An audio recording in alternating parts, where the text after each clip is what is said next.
Hello everyone.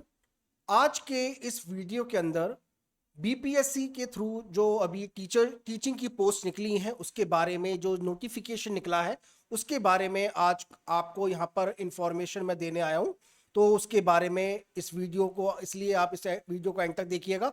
तो इस video के अंदर वैसे तो स्पेशली हम लोग जो है हम लोग अपने चैनल पर यूट्यूब चैनल पर कंप्यूटर साइंस प्लस के अंदर केवल कंप्यूटर की जो पोस्ट निकलती हैं उनके बारे में बताते हैं।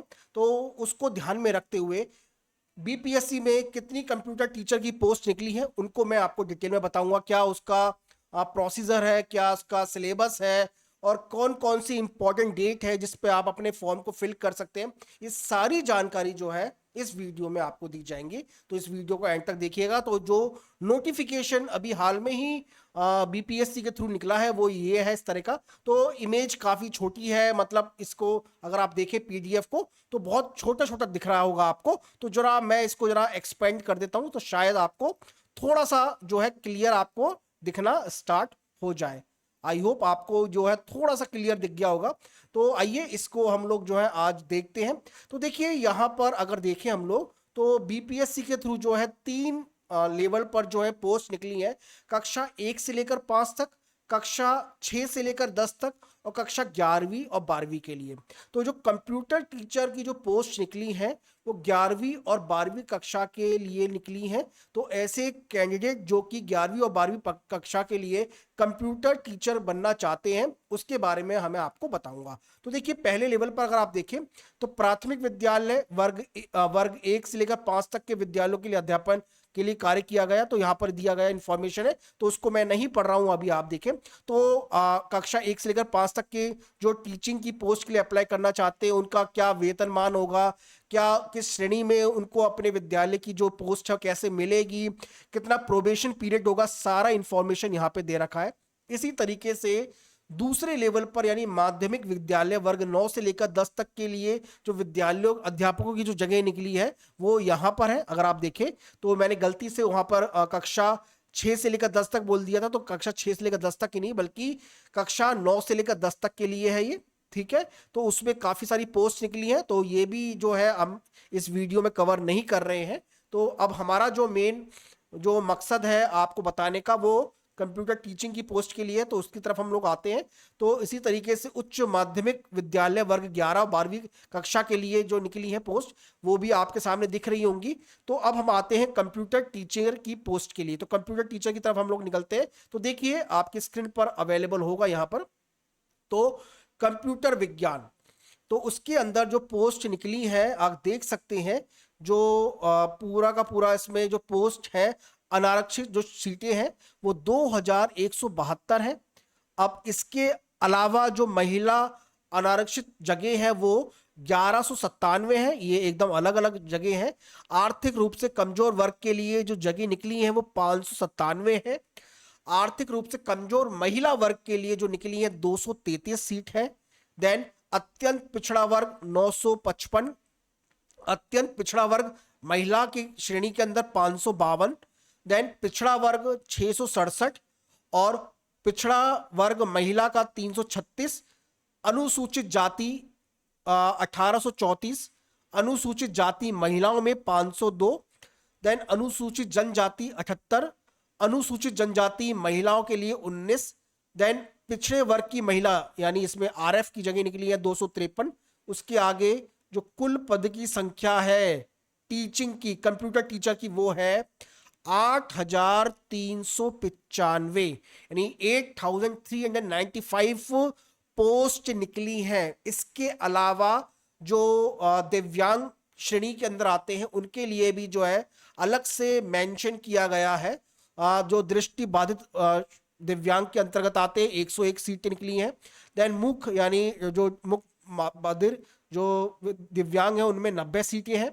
अस्त दिव्यांग 77 है और हमारी जो मनोविज्ञान यानी बहुदिव्यांग है उनकी 69 सीट अवेलेबल है। इसके अलावा स्वतंत्रता सेनानी के पोता पोती नाती नातनी जो है 166 सीट निकली है।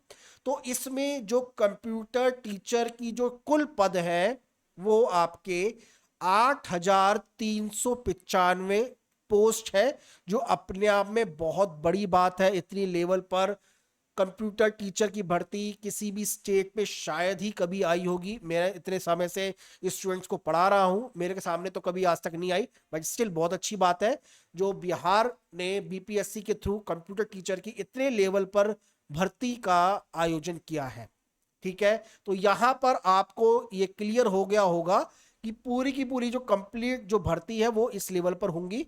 अब इसके अलावा कौन कौन से इंपॉर्टेंट जो इसके अंतर्गत लोगों को और अधिक जानकारी दी जाती है, मैं अभी आपको बता देता हूं। तो देखिए, जो श्रेणी एवं सेवा के अधीन वर्ग है वो आपको दिया जा गया है।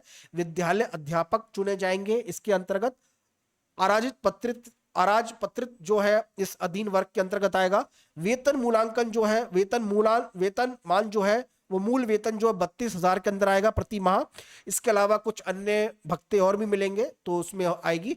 स्थायी एवं नई पेंशन योजना के नियम अनुसार, अब देखिए नई पेंशन योजना जो है सन 2005 से लागू की गई है, अभी सभी को पता है उसके बारे में। यानी जो पेंशन की जो स्कीम है वो आपके बिहार के अंतर्गत आएगी, वो आपको बताया जाएगा। अब इसमें जो जिस व्यक्ति की या महिला की इसके अंदर नियुक्ति की जाएगी, तो जिस दिन से आपकी नियुक्ति दी जाएगी उसके 2 वर्ष तक का जो समय होगा आपको प्रोबेशन पीरियड के अंदर दिया जाएगा। अगर फिर भी प्रोबेशन पीरियड में आपका जो जॉब का जो डिस्क्रिप्शन है, जॉब है, वो अगर असंतोष पाया जाएगा, यानी संतोषजनक आपका प्रदर्शन नहीं रहेगा, तो उसके लिए बाद आपके जॉब के अंदर 1 साल का और विस्तार कर दिया जाएगा। यानी कुल मिलाकर प्रोबेशन पीरियड में आपको पहले रखा जाएगा, उसके बाद ही आपको स्थायी किया जाएगा। यानी वैसे तो स्थायी है, बट अभी भी गवर्नमेंट के अंदर जो एक अगर आप देखें तो सबसे पहले प्रोबेशन पीरियड में उनको रखा जाता है। तो ये जो है मोटा मोटा मैंने आपको कंप्यूटर विज्ञान यानी कंप्यूटर टीचर की जो पोस्ट निकली है कक्षा 11 और 12वीं के लिए मैंने आपको बताया। अब इसके अलावा कुछ और भी इंपॉर्टेंट इंफॉर्मेशन है जो मैं आपको यहां पर बताऊंगा, जरा उनके बारे में हम लोग देख लेते हैं। तो देखिए, आपका जो आप फॉर्म भरेंगे वो वेबसाइट पर उपलब्ध होगा, अभी उपलब्ध नहीं है बट उससे पहले जो है आपको उपलब्ध हो जाएगा। जरा मैं आपको उसके बारे में भी जो पूरी इंफॉर्मेशन जो है यहाँ पर आपको दे देता हूँ। तो देखिए, अगर आप देखें यहाँ पर तो वेबसाइट है www.bpsc.bih.nic.in। ठीक है, तो यहाँ पर जो है यह पूरी की पूरी नोटिफिकेशन यहाँ पे दिया गया है। बट कुछ अगर किसी भी तरह की जो पद निकाले गए हैं वो बीपीएससी के द्वारा उसको घटाया और बढ़ाया जा सकता है। ठीक, अब हम लोग सीधा अपने जो कक्षा 11वीं और 12वीं के लिए अंतर्गत जो और अहर्ताएं हैं और क्वालिफिकेशन है उनके बारे में देख लेते हैं। तो यहाँ पर तो कक्षा 1 से लेकर 5 तक के लिए दिया गया है। तो चलिए हम अपने कक्षा 11वीं और 12वीं के लिए लेकर आते हैं। तो यहाँ पर जो है कक्षा 11वीं और 12वीं के लिए यहाँ पर दिया गया है। ठीक, अब देखिए, जो स्पेशली कंप्यूटर टीचर हैं उनके लिए जो है अलग से इसके अंदर एक कॉलम दिया गया है, जरा उसको हम लोग आते हैं। देखिए, यहाँ पर देखेंगे आप एफ कॉलम में आएंगे, एफ में आएंगे तो कक्षा 11वीं से 12वीं तक में कंप्यूटर विज्ञान विषय के लिए विद्यालय अध्यापक के लिए आवश्यक शैक्षणिक योग्यताएं हैं। तो देखिए, यहाँ पर इसमें बहुत सारी अथवा दिए गए हैं। ये अथवा का मतलब क्या है, इसके लिए मैं एक अलग से वीडियो बताऊंगा, क्योंकि सारा वीडियो इसी में पूरा क्लियर मुझसे हो नहीं पाएगा, क्योंकि ये सारी बातों को मुझे वहां पे क्लियर करना पड़ेगा कि कौन कौन से ऐसे विद्यार्थी हैं, मतलब कौन कौन से ऐसे कैंडिडेट हैं जो इसका फॉर्म भर सकते हैं। तो उसके लिए मैं एक अलग सेपरेट वीडियो मैं इसी के बाद आपके आएगा, मतलब मोस्ट प्रॉब्ली वो 1 या 2 दिन में आपके सामने मैं उसको रख दूंगा। ठीक है, तो उसके लिए हम आपको थोड़ा सा वेट करना पड़ेगा और ये वेट जो है आपके लिए ही रहेगा। बट फिर भी मैं आपको बताता हूं कि जो आपका जो न्यूनतम अंक चाहिए वो 50% अंक चाहिए। अब आपको विश्वविद्यालय संस्था से आपके पास उपाधि होनी चाहिए। अब कौन सी उपाधि होनी चाहिए इसके लिए मैं बता दूंगा, पर अगर आपने बीटेक किया है आईटी के अंदर या कंप्यूटर साइंस में तो आप एकदम एलिजिबल हैं। बीई वाले भी एलिजिबल हैं, ध्यान रखिएगा। इसके अलावा अगर आपने बीई और बीटेक किसी और में किया है, मतलब कंप्यूटर साइंस के अलावा या आईटी के अलावा किया है, तो भी आप भर सकते हैं, बशर्ते आपके पास कंप्यूटर के अंदर एक डिप्लोमा होना आवश्यक है। ये क्या मतलब होता है इसको मैं आगे के वीडियो में आपको और एक्सप्लेन करूंगा। इसके अलावा देखिए, इसके अलावा कुछ और भी लोग हैं जो उस फॉर्म को भर सकते हैं। जी हाँ, भर सकते हैं। अगर आपने एमसीए किया है या फिर आपने कंप्यूटर साइंस में मास्टर डिग्री है, ठीक है, तो भी आप फॉर्म को भर सकते हैं। इसके अलावा कंप्यूटर साइंस में अगर आपने स्नातक किया है और बीसीए किया है, ठीक है, तो भी जो है आप इस फॉर्म को भर सकते हैं। या फिर आपने किसी विषय के अंदर क्या किया है, क्या किया है, आपने मास्टर डिग्री की है। इसके अलावा कंप्यूटर साइंस में पोस्ट ग्रेजुएट डिप्लोमा है आपके पास, और किसी भी विषय के अंदर आपके पास मास्टर डिग्री है, तो भी आप इसको भर सकते हैं। देखिए, इसका जो नोटिफिकेशन जो लग रहा है ना, ये पूरा का पूरा कुछ हद तक मुझे केवीएस के अंदर जो पीजीटी की जो पोस्ट निकलती हैं उसके अकॉर्डिंग है। ये काफी हद तक क्या 99% उसी की तरह है। उसके बारे में मैं आपको डिटेल में और एक वीडियो में सेपरेट बताऊंगा, तो आप ध्यान रखिएगा। और हाँ, आपकी एमसीए 3 वर्ष की होनी चाहिए। ऐसा नहीं है आपने एमसीए 2 साल का किया तो आप जो है इसके अंदर नहीं आएंगे, ठीक है। अब इसके अलावा आपके पास जो है जो सी स्तर का डॉइक का आपके पास सर्टिफिकेट है, आप फॉर्म को फिल कर सकते हैं।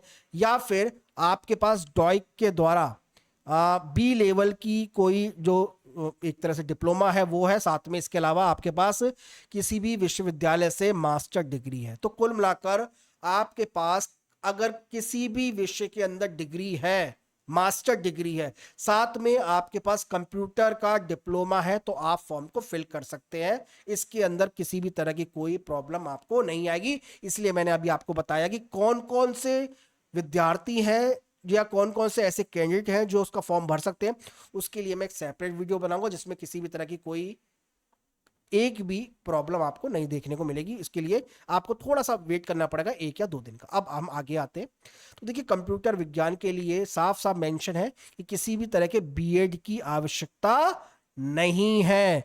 तो बहुत सारे बच्चे या बहुत सारे लोग ऐसे होंगे जो कि इस वीडियो को देख रहे होंगे। सबसे पहला सवाल यही आता है कि क्या मुझे बीएड भी करना पड़ेगा? तो देखिए, कंप्यूटर विज्ञान में बीएड जो है वो योग्यता उसके लिए कोई जरूरत नहीं होती है, ये ध्यान रखिएगा। अब साथ में यहाँ पर मार्क्स को लेकर थोड़ा सा रिलैक्सेशन है। किनके लिए?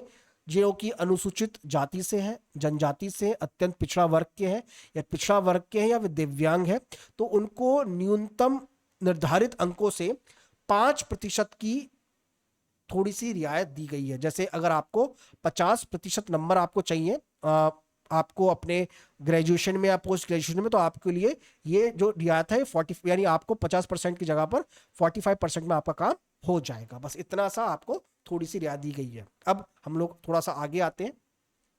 अब इसके बाद जो सबसे इंपॉर्टेंट चीज है वो ध्यान देने वाली बात यह है, इसके बाद जो सबसे इंपॉर्टेंट है कि जो भी देखिए 31 अगस्त 2023 तक जो है आपके पास सारे के सारे डॉक्यूमेंट आ जाने चाहिए, कुछ ऐसा लिखा है। तो उसके बारे में मैं आपको आगे की क्लियर कर दूंगा। यानी 31 अगस्त 2023 तक आप जिस भी तरह के फॉर्म इसके अंदर जो आपने भरा है, तो उस समय तक आपके पास जितने भी आपकी मार्कशीट है या फिर फाइनल मार्कशीट है, वो सब जो है आपके पास आ जानी चाहिए। चलिए, इसके आगे जो हमारी इंपॉर्टेंट डेट है जरा उनके पास मैं आपको लेके चलता हूँ। कुछ और भी इसके अंदर मेंशन है, वो अपने लिए इतना इंपॉर्टेंट नहीं है। अब हम आते हैं कि इसमें किस तरह का पेपर जो है आपको देखने को मिलेगा। तो जरा पेपर को जरा मैं दिखा देता हूँ। तो हमें केवल चाहिए, हमें 11वीं और 12वीं के लिए चाहिए। तो देखिए, जो 120 मार्क्स का ये पेपर होगा, 2 घंटे का समय मिलेगा। भाग 1 और भाग 2। तो भाग 1 के अंदर आपके 80 प्रश्न होंगे जो कि कंप्यूटर से रिलेटेड होंगे, और भाग 2 के अंदर 40 प्रश्न होंगे। अब ये जो 40 प्रश्न हैं, ये जो है आपके सामान्य अध्ययन से निर्धारित होंगे। सामान्य अध्ययन होंगे यानी जीके पे होगा, गणित का होगा, और साथ में लॉजिकल रीजनिंग का होगा, सामान्य विज्ञान यानी साइंस होगा, भारतीय राष्ट्रीय आंदोलन, यानी कुल मिलाकर एक जनरल पेपर आएगा आपको लोग। तो देखिए, 80 मार्क्स का आपका कंप्यूटर आएगा और 40 मार्क्स का आपका बाकी का पार्ट आएगा, जिसमें इंग्लिश भी शामिल हो सकता है। मेरे ख्याल से इंग्लिश नहीं है, गणित है, लॉजिकल रीजनिंग है, साइंस है, हिस्ट्री है, GS है, यानी कुल मिलाकर यहाँ से आएगा। ठीक है, अब ध्यान देने वाली बात यह है कि जो भी यहाँ पे देखो सिलेबस के बारे में सबसे बड़ा डाउट आएगा लोगों को कि भाई हम लोग 11वीं 12वीं में हम लोगों ने जो कंप्यूटर साइंस के जो विद्यार्थी हैं वो क्या सिलेबस मान के चले। तो देखिए आपकी जो NCERT है वो बेस रहेगा, या फिर आपके बिहार विद्यालय में जो भी किताब चलती है वो बेस रहेगा। तो उसको ध्यान में रखते हुए प्रश्न जो है 80 मार्क्स के प्रश्न जो है वहां से आएंगे। ठीक है, मैंने क्लियर कर दिया आपको, किसी भी तरह का कोई डाउट नहीं होना चाहिए। ओके, अब हम आगे आते हैं आगे की तरफ। तो आगे अगर आप देखें तो उसमें कुछ और अन्य निर्देश है। तो फॉर्म आप भर सकते हैं। अब फॉर्म की जो स्टार्टिंग डेट है, ये तो वेबसाइट है, स्टार्टिंग डेट है, जरा उसके बारे में मैं आपको थोड़ा सा और अधिक जानकारी दे देता हूँ। तो थोड़ा सा छोटा टेक्स्ट है, तो थोड़ा आप उसके लिए थोड़ा सा रखिएगा। तो देखिए यहाँ पर जो जो जो आरक्षित कोटि हैं या अनारक्षित सीटें हैं उनके बारे में जो दिया गया है, कोटि कोड दिया गया है, तो उसको भी ध्यान रखिएगा। अब इसमें जो इम्पोर्टेंट डेट है वो मैं आपको लेके चलता हूँ, ये री डेट।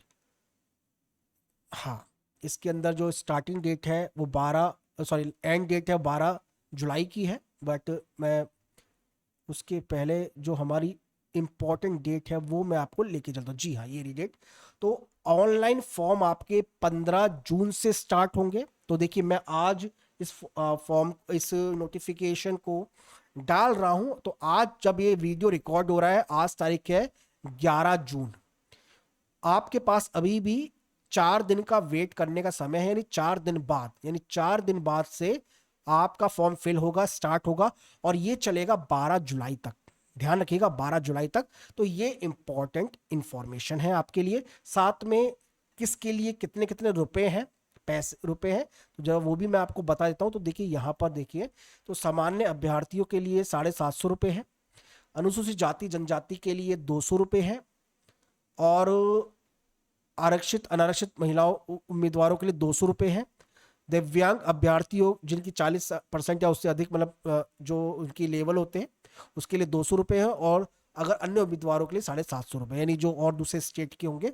साथ में याद रखिएगा कि अभ्यर्थियों को प्रत्येक पद के लिए बायोमेट्रिक 200 रुपये अलग अलग देनी पड़ेगी, यानी जो भी आपका फॉर्म है उसके अलावा 200 रुपये आपको एक्स्ट्रा और पे करने पड़ेंगे। ध्यान रखिएगा कि आपको बायोमेट्रिक के अंदर आपका आधार कार्ड जो है वो जो है आवेदन जो उसकी पहचान पत्र है उसका ही मतलब एक तरह से वही उसके अकॉर्डिंग जो है आपका बायोमेट्रिक रजिस्ट्रेशन होगा। तो ये जो है कुल मिलाकर मैंने सारी इंफॉर्मेशन जो है आपको इसके अंदर दे दी है। आई होप आपको पूरा क्लियर हो गया होगा। या और साथ में तो मोबाइल नंबर आज की डेट में सभी के मैक्सिमम सभी लोगों का मोबाइल है, तो कोई प्रॉब्लम अब इसमें आपको आएगी नहीं। तो ये जो है आपका जो पूरा का पूरा नोटिफिकेशन है, बहुत ब्रीफ बताया है मैंने। अब एक जो वीडियो जो आगे के समय में मैं आपको दूंगा वो हमारे मतलब आपकी कौन कौन से ऐसे विद्यार्थी है जो इस फॉर्म को फिल कर सकते हैं उनके बारे में मैं आपको बताऊंगा। अब देखिए स्टूडेंट्स, इसको ध्यान में रखते हुए, बीपीएससी को ध्यान में रखते हुए हम लोगों ने अपने यहाँ पर एक क्लास प्रॉपरली यूट्यूब पे हम लोग लेंगे आपके लिए। जो टाइमिंग जो शेड्यूल है वो आपको दे दिया जाएगा। तो उसके लिए आप मेरा टेलीग्राम, हमारा जो टेलीग्राम चैनल है ना उसको ज्वाइन कर लेना। तो टेलीग्राम का लिंक जो है वीडियो के डिस्क्रिप्शन के अंदर है। टेलीग्राम चैनल ज्वाइन कर लेना, पहला काम तो ये कर लेना आप। ठीक है, सारी इंफॉर्मेशन मैं आपको वहां पे समय समय पे देता रहूंगा। साथ में हमारा खुद का कोर्स BSI एकेडमी पर बीपीएससी के कंप्यूटर टीचर के लिए हम लोगों ने कोर्स लॉन्च कर दिया है, जिसके लिए आप हमें अप्लाई कर सकते हैं। आप हमें अप्लाई कर सकते हो। हमारा व्हाट्सअप नंबर आपके स्क्रीन पर अवेलेबल है, मैंने अभी डाल दिया आपके लिए। साथ में हमारा जो कॉन्टैक्ट नंबर है, कॉन्टैक्ट नंबर भी हमारा है। आप जो नीचे पट्टी चल रही है, जो हमारा जो ये स्क्रॉल है, इसको आपने काफ़ी बार देखा होगा, एक कॉन्टैक्ट नंबर आएगा, उसको आप लिख लीजिएगा। या फिर मैं कॉन्टैक्ट नंबर यहाँ पे लिख देता हूँ, मैंशन कर देता हूँ, 9827833044। तो ये हमारा कॉन्टैक्ट नंबर है। आप चाहे तो यहाँ पे कॉन्टैक्ट करके हमसे पूछ भी सकते हैं। ओके, अब ये पूरा का पूरा वीडियो हमने आपके सामने रखा। इसके अलावा कोई भी और भी इंफॉर्मेशन है आप हमसे पूछ सकते हैं। इसके लिए टेलीग्राम चैनल ज्वाइन कर लेना भाई। टेलीग्राम चैनल कंप्यूटर साइंस का हमारा जो चैनल है उसको ज्वाइन कर लेना। वहां पे सारी इंफॉर्मेशन जो है आपको समय समय पे मिलती रहेगी। अब कौन से विद्यार्थी, कौन से व्यक्ति जो है या कौन से कैंडिडेट जो है इस फॉर्म को फिल कर सकते हैं, उनके लिए क्या क्वालिफिकेशन चाहिए, वो वीडियो मैं नेक्स्ट में लेके आपके सामने जल्दी मौजूद हूँगा। ओके, तो मिलते हैं आपसे एक नए वीडियो के साथ, बहुत जल्दी मिलेंगे।